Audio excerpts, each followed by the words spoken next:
Hey, my friend, I have a big smile. I have a new week. I have a blessed day. I'm resting. I'm recovering. It's been a long weekend, warm, hot, but at the same time, it's good to be alive, isn't it? It's good to have that breathing space, having that exhale, inhale, inhale, exhale. I hope you are doing well. If you are still with me, you know that you can always spread the word that I'm still in the air every now and then, dropping a few gems in the realm of life, in the realm of athletics, and it's just a privilege, and I take it seriously. And I like to know that you are there. I like to hear from you. If you can subscribe again and spread the gospel. Come on now, this is not gospel. This is just fun, life, and all of the above. But you can spread the gospel if that's what you get from me. Hey, I'll go for it. After all, it says it shall begin in Jerusalem and Samaria and to the four corners. Listen, I'm a PK, man. I just can't help it. Sometimes I go into the pot of a PK and just drink it. That Kool-Aid of a PK, man, is called the gospel. Anyway, having said all that gospel stuff, greetings again, salutations. This is episode number 48 for you with Joel Chestnut. I'm residing in this northwest part of America, and I hope in your part of the world where you're sitting, standing, dancing, laying down, meditating, gazing, and whatever you're doing, welcome to this episode. It's good to be here. I've been wrestling with the title of my podcast. Do you call it podcast? I don't know. Some people say it's a podcast. Some say I'm a YouTuber. I don't know, man. Listen, all I know is a great platform. I enjoy it. I enjoy sitting in front of these little tools that I use to promulgate, pontificate, and all of that stuff. It's good. But mostly celebrating athletes around the world, runners, people who are doing extraordinary work. And talking of extraordinary work, I'm behind schedule, man. The para athletes, I think, have flown home. They've had a good time in Paris. Paralympics has been going on, and I shared a few episodes, a few highlights from what I've experienced myself in that world of para athletes or Paralympiads. It's fascinating. Paris was a great show for Olympics in that realm. I was privileged again. I was privileged to be there, not in person, but in some module of witnessing 1500 meters, middle distance, which is the base. That is my bread and butter, man. I am into middle distance running. And I witnessed the 1500 meters, which was won by Alexandra Keshkov, not Kalashnikov. So there are these neutral grounds, neutral countries, not neutral grounds. Neutral ground sounds good too, but so because of Russia and Belarus, they've been banned in the Olympics because of, the world that they've created, the world of invasion and war. So they were banned from Olympics as you know it. So they are individuals, Paralympians who are representing their countries individually. So they call it the neutral participant athletes. So they were just not representing a country at all. And it's because of what the political situation is around the world. So he won the 1500 meters in the T13 category. Let me educate you. Sometimes sit down and just learn from Professor here. I learn a few things, I get excited, and I want to share it with you. What about that, huh? It's just few nuggets of life. So I think let's just slow down and see what Paralympics is all about. There are different categories in Paralympics, and to me it's really wonderful to watch how it unfolds. You think you've seen it, but you've never seen it. As for me, I've never seen a few things. So T1 to T11, not T1, T11 to T13 is for people who have a certain level of visual impairment. So T11 to T13 is about sight. It's about nothing else. It's just about sight. And then T20 was intellectual impairment. Intellectual impairment. You can figure that out. T35 to T38 was coordination impairment. People with muscular components are not coordinating very well. Then T40 to T41 was people with short structure. They are not tall, they are not medium, they are just short physique or short structure. That's what they categorize them as. And then we have T42 to T44 was people who have lower limbs impairment.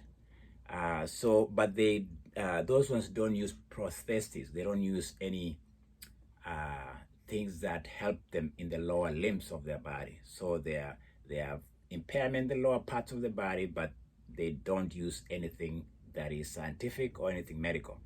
And then we had the T45 to T47. Those are the people who have they have upper limb, right? Upper limb, which is I think they are, some of them amputees and things of that nature. And then I think there's another category I saw that was the T64 to T61 to T64 were they are the lower limb impairments. We're talking of legs, and then but they were using prosthesis. They were using some of these things that the science world, the medical world has come up with to help them movement. One of the things I was curious about, and I always watch how we've evolved as a people, is they've introduced these things that help athletes with the lower limbs being able to run. And this came to bear. I don't know that anybody of you remember. There's an athlete from South Africa, Oscar. What was his name? Oscar Pistorius. Yeah, he was the first one, I think, in 2012 that we saw using what people call tiger blades. He had these things that they put in the lower part of the limb, and he was a good 400-meter runner. A very tragic story that ends up with him was that, if you remember, if you follow that character, Oscar Pistorius from South Africa, he was the face of the Paralympics. In fact, he wanted to compete in the other Olympics, the able body, because he was that quick. I think he had a 46 speed with the prosthesis at his lower limb, which was the prosthesis. They have this blade, they call it the blade or something like that. Very high-tech stuff. And the tragedy of his life was that it was never the same. I think he was convicted of killing or murdering his girlfriend, I think Riva. It was one of those big sad news that came out of South Africa. Anyway, I remember seeing that, and I saw it was quite revolutionary back then. But now it's back, and those are the categories you are looking at. So the T61, T64 are people with the lower limb, and but they use prosthesis. I can't even say that one. But anyway, I saw that, and I think for me it was exciting. It's always good to see something different, and I think that's how I learn. But I'll go back to 1500 meters final in the T13 category, and I saw quite a race. Like I say, the NPA, the neutral participant athlete from Russia, the second place went to Jelbalbi, Rove Jelbalbi, a Tunisian. And then I think the other athlete was Antonio Kuliestoni. These are very interesting names for me as Joel. He's from another NP. I think he's from Belarus. So they have these countries that are participating. Interesting 1500 meters. I think the winning time was 3:44, 1500 meters. I've ran 3:49. Okay, so I know what I'm talking about. 3:44 is not pedestrian. Very interesting, very fascinating, quite exciting to watch. Then I watched the T64, T48, 200 meters. And these athletes have to use the blade. They call it tiger blade. That's the only thing I know. But there are those prostheses that you use at the bottom of the part that is missing on your leg. And it's quite an interesting thing to watch when athletes are sprinting with that mechanism. It's a beauty to it, it's a mechanic to it, and you have to have coordination. You know, one of the things about that one that was interesting was a near disaster at the end. I think the lady was Italian. I forgot her name. She was really making a comeback lead at the end against an Indonesian. Now I remember, because it was near disaster. At the end, she overstretched prosthesis and she didn't have coordination. And she ended up crashing, really. It was ugly, but unfortunately it wasn't as ugly as could have been, because when she went down, she fell on her back, and I think the blade came up and kind of wiped out another athlete, another lane. And for me, and for even the people who are watching, it could have been near disaster, because you can imagine the blade, the processes at the bottom of his leg coming up and, you know, damaging any parts that were exposed from the other athlete. It could have been near disaster. So it gets really exciting, because when she fell down, she kind of skied to the finish line. There's a finish line, and she fell nearly to the finish, but she skied on her belly, and the torso, the upper torso of her body crossed the finish line, so to speak. And because when there's a lean in a sprint, when there's always that close call or close finish or edge finish where athletes are leaning, they always take the first part that is pictured as having crossed the finish line is the upper torso. Any part of the upper torso that crosses the finish line wins or is ahead. So that's what happened, because when she was sliding on the ground after falling and wiping out another athlete, another lane, her upper torso crossed the finish line. And I think in the beginning, they didn't see it. They gave it to a Brit. Her name is Oko. An Indonesian was second. Another lady came and just passed. So it was the finish, the top three were different until there was a protest by Italians. And apparently they went back and reviewed the camera, and they gave it to the Italian who had slid across the finish line. These are some of the things you watch. They are dramatic, they're exciting. She gets bronze. I think an Italian teammate wins gold in that 200 meters run at the T64, T64, T68 category. So that was exciting for me. I'm glad it was a near disaster, as it could have been, because those blades, they call them tiger blades. I remember that in 2012 with Oscar Pistorius from South Africa, because it's the mechanism of seeing those athletes run with that blade, so to speak, is fascinating. So there you have it, the 200 meters, near disaster, controversial, but we found a winner there. The other thing I watched in this Paralympics was the shot put, because the shot put category that I watched was where athletes are sitting on their wheel. Where they are sitting because they don't have the legs. So they are sitting on a kind of a wheelchair structure or an elevated structure, and then they are strapped to where they're sitting, and then the only power they have was from the hip to the back to the arm and throw. I tell you what, it was wet. That's one thing I didn't say upfront about that, is that it was wet conditions. It was demanding to the athletes, because even the organizers were very concerned, because safety becomes an issue when things are not very stable because it's very wet conditions. And then that throw from the sitting position. They did that for javelin. The same thing as javelin. People who have no lower limbs, they put them on this kind of a wheelchair environment, but it's elevated so they can have that momentum and the gravity to be above gravity so they can throw.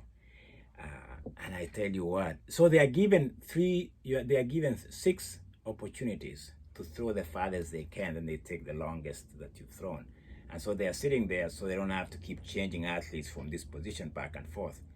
They are strapped, everything is stable from where you are, and then there's that movement, or there's that movement for the javelin. I don't know whether I saw discus. I didn't saw discus, because discus is interesting. Because I think discus, you have to get momentum, because it doesn't have that is kind of light, so you cannot. Maybe those discus, I didn't see it, but I watched javelin and shot put. Uh, I was glued. I was excited at the same time. At the same time, I have this deeper appreciation of technology, appreciation of how far we've come to accommodate everybody in the Paralympics. I was happy. I think the javelin was won by a Latvian, a lady who just sat there and she did a javelin.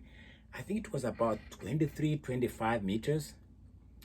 If you think that is easy from a sitting from that position of just being stationary with no, because javelins most of the time you see them having momentum, they're running, then they just release. These guys are in that almost stationary position, and they depend on their lower limbs, their upper body, you core strength, I think, and they just go bam. Interesting, fascinating. I was glued, I say again. I'm always looking to see something that makes me appreciate humanity, and I did that. So I think that was for me the Olympic, and I watched the closing ceremony. I think because of the wet conditions, I didn't see much in that parade of the endings. The other thing I saw was the award ceremonies, quite emotional for most athletes. And by the way, the age categories, there was a guy who was 50 years old in these Paralympics. I think he was from India. I think the age was all over the map. There was young athletes and there were old athletes. They're all in there celebrating their ability, celebrating their God-given talent. And it was, for me, glorious. If you missed out, you missed out a lot. So I'm here just to give you what I call that lens view from my perspective. It's a small lens, but it's a great lens. Paralympics, I think it ended today or yesterday. Yeah, yesterday morning. So I was happy with that. Oh, I forgot the other one. 400 meters. I watched that. It was a T35. No, T36. T36 is, they have what they call coordinated impairment. So if you are watching an athlete at that category, T36, you can watch either the upper body and coordination are not as we, the so-called able people, are running. There's not that smooth. You're watching for that Candace, the form, they call it the form, bam. There's that impairment. So the muscle, it could be some structural impairments. And there's a guy, James Turner. He just made my day. He's an Aussie. He's down under. He's from down under, and he runs a world record of 51, 54. He was all over the place. I think he got on the track and he was doing that snow. What do you call those snow? I've never done it, where you're kind of laying on the ground on your back and you're kind of enjoying yourself. Oh, it's good to win. I broke the world record. He was having a good time. And I think my wife and I was like, yeah, let it out, man. Just let it out. No snow. It's raining. It could be the only snow right now in Paris. I was happy for that. I think the second place was New Zealand guy, Stedman. I think Argentina was third. Chavez. Buenos Aires, my friend. Ah, man, Paralympics, man. The Olympics, any sport, in any level, any capacity, any human beings, anybody with a soul is exciting. I was happy to see that. I enjoy sports in general. I enjoy when people are just doing what they know they do best and they train for it. So that was that for Paralympics. I'll tell you this, next Olympics, if I'm still here, man, anyway, I will be here. I'm not guaranteeing, but I'm saying I love sports so much. Next time I'm watching 2 Olympics, you can watch one because you're lazy, I think. It's not that you're not curious. I know you're just busy, okay? But I'll be giving you highlights if I still have this capacity. All right? That was Paralympics, man, 2024. Thank you to Paris, the Stade, Paris, Paralympics for you. Oh, we are still in sports. I'm not digressing. I'm not. I'm staying in sports because I went to the North Pole. The North is coming.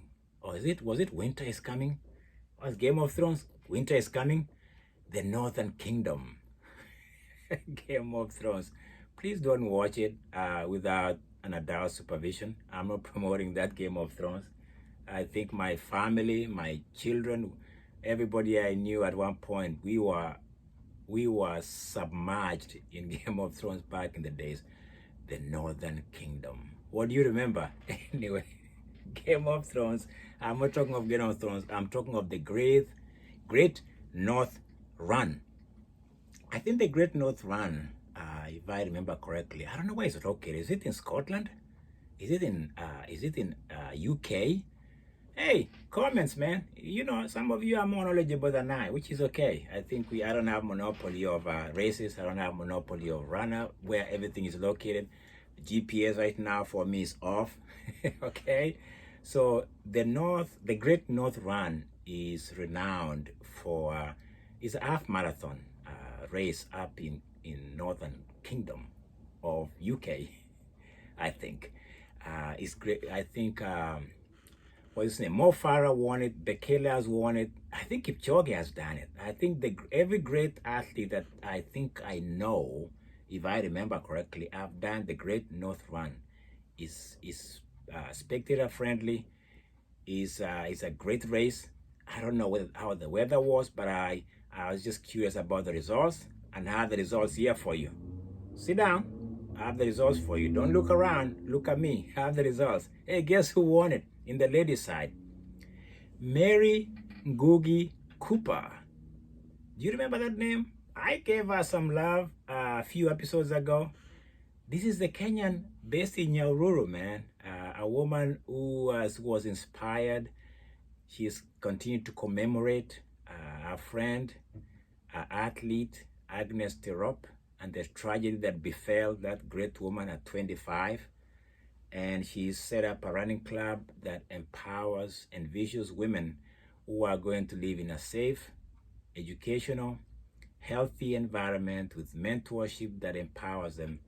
Is the Nala Running Club in Nyahururu. I spoke about it a few weeks ago, maybe I don't remember, but some episodes ago.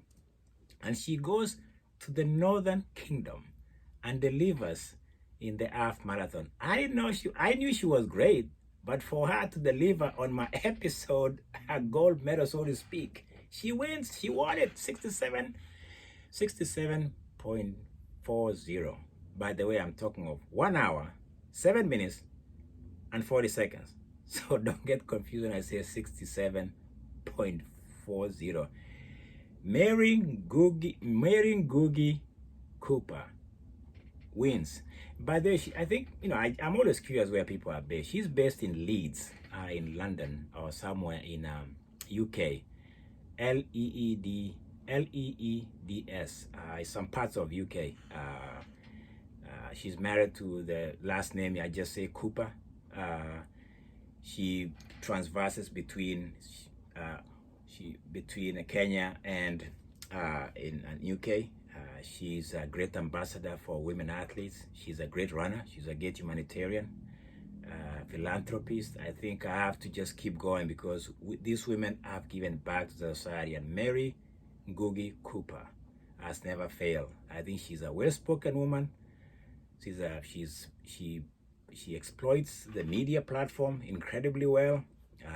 I like her work, not only in running, but I like her work in empowering girls. She wins this race, and I think she's doing this. Honestly, I got to say, some people have deeper purpose why they do certain things. And if we are talking about this lady, Mary Ngugi Cooper, by the way, Ngugis, I think I had an episode where I was talking about the ethos of Ngugis. So right now I have a trilogy. I have Ngugi wa Thiong'o. I have John Ngugi the legend, five times cross-country winner. And now I have Mary Ngugi Cooper, who has become the 11th Kenyan to win the Great North Run in 67. She was ahead of Terefi and Megirtu from Ethiopia. The winning margin was pretty narrow, by the way. I think it was microseconds. So there you go, lady. I'll always highlight people who just go beyond athletics. And I think Mary Ngugi Cooper, to me, speaks to what it is. because I have a feeling too that when we are talking of tragedies that have beset and have kind of engulfed the women world, is, I think, personally thinking about it, she was running for Rebecca Cheptegei. Whether she didn't say that, but my heart speaks to the fact that she's aware of what the fallen hero in Rebecca Cheptegei. That's my sense, because the way she spoke in the newspapers tells me there's a deeper cause, the deeper purpose why some people do certain things. And I have a sense that Mary Ngugi Cooper must have been running with the heavy heart of another hero fallen in Rebecca Cheptegei. And she's still in my heart. I'm going to talk about it. Here we go. Because I was curious what's going on. And I think the Rebecca Cheptegei tragedy should wake anybody up and keep everybody asking why. Because there's a local lady, Caroline, I read some newspapers in Kitale, who talks about what happened about Rebecca Cheptegei. I won't be the one giving you the details. You can find the writings. But what really troubles me is how she was running for her life while burning. She came out of the house screaming for help. I've seen this in movies. You've seen this acting where people feel, the movie shows somebody depicting somebody burning and they're running, asking for something in a movie. There's a witness that saw Rebecca Cheptegei in real life running, burning, and being chased by a murderous character. Can you see that picture in your head? How do you feel about that? A burning human being being chased by another human being who doused her again with more kerosene. And in the process, he himself started burning. How evil is that? How dark can it get? Anyway, she's no longer with us. But that picture scars some of us somehow. It kind of just drives the point. Evil, the problem of evil, we'll wrestle with it when you have these images being played out. Anyway, I didn't want to make you sadder. I know you're already sad, but sometimes some of these writings, some of these witnesses make you realize evil is more than what we are looking at. Okay? So, having said that, let me tell you something that was beautiful for me. Let me just spin that story of Rebecca Cheptegei a little bit. The mayor of Paris has kind of, she's been watching the Cheptegei Rebecca story, and her name is Anne Hidalgo, a mayor of Paris. Remember, Cheptegei was in Paris a few weeks ago when she competed in the marathon, and she was 44th in the marathon. The mayor of Paris, Anne Hidalgo, I don't know how to say it. Anyway, she has decided to dedicate a sports venue in memory of Rebecca Cheptegei. I'm doing that here too. I'll continue mentioning Rebecca Cheptegei as long as I have a voice, because justice must be found. So, Cheptegei is going to be front and center of the narrative sometimes I bring to this. And the mayor of Paris has not forgotten. You know what she did? She's dedicating a sports venue to help her memory, quote, to help her memory and her story remain among us. You know, what do you think of that? Because Christians have 2,000 years ago a memory of certain person beyond the realm of humanity, that did something for them. There's nothing wrong with memory, is it? We either learn from it, empower ourselves from it, or remind us of either beauty or tragedy. And how can we have those leaders, as we say, move forward? Because the only thing we ask is memory. You and I, the only thing you have as you sit there is memory. The mayor of Paris has dedicated this. Let me quote to you some beautiful things she said. And this is what I love about people who are in touch, who have empathy, who have a sense of humanity.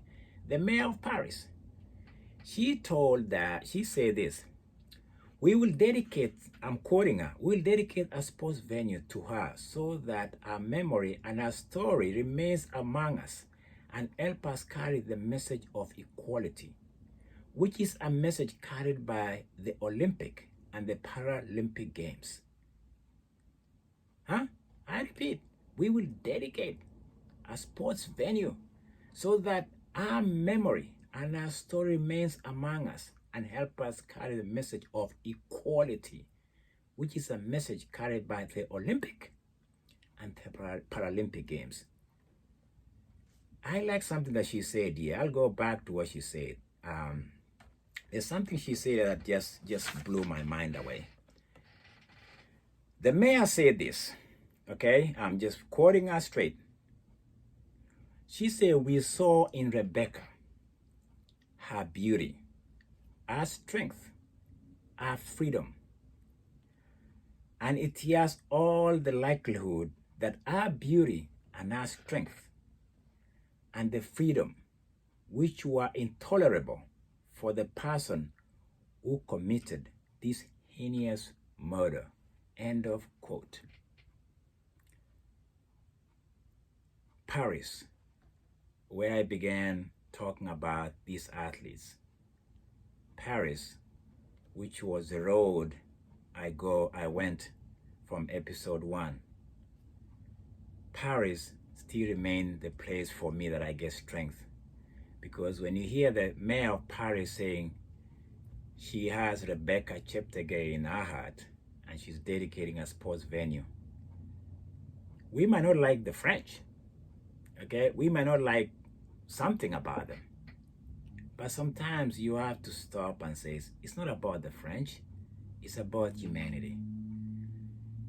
When Hidalgo and of Paris, the mayor, dedicates and wants us to keep the memory of Rebecca Cheptegei, and when people like Mary Ngugi Cooper sets an environment almost to commemorate those who have fallen at the hands of either partners or husbands or murderous actors in this world, I stand with them. I stand with them all day long, and these episodes I've been doing is just to say that evil will be extinguished, and it's being extinguished when we elevate beauty and goodness in sports, in athletes, in life, because that's our business, to make sure that goodness, beauty, freedom, and love will triumph. That is the finish line, and that is goal for me all day long. It was me, man. Again, Rebecca Cheptegei, Mary Ngugi Cooper, and the mayor of Paris. And those are the women I'll talk about all the time I get a chance. It's been lovely, brother. It's been loving, sister. It's been lovely, humanity. Adios, amigo.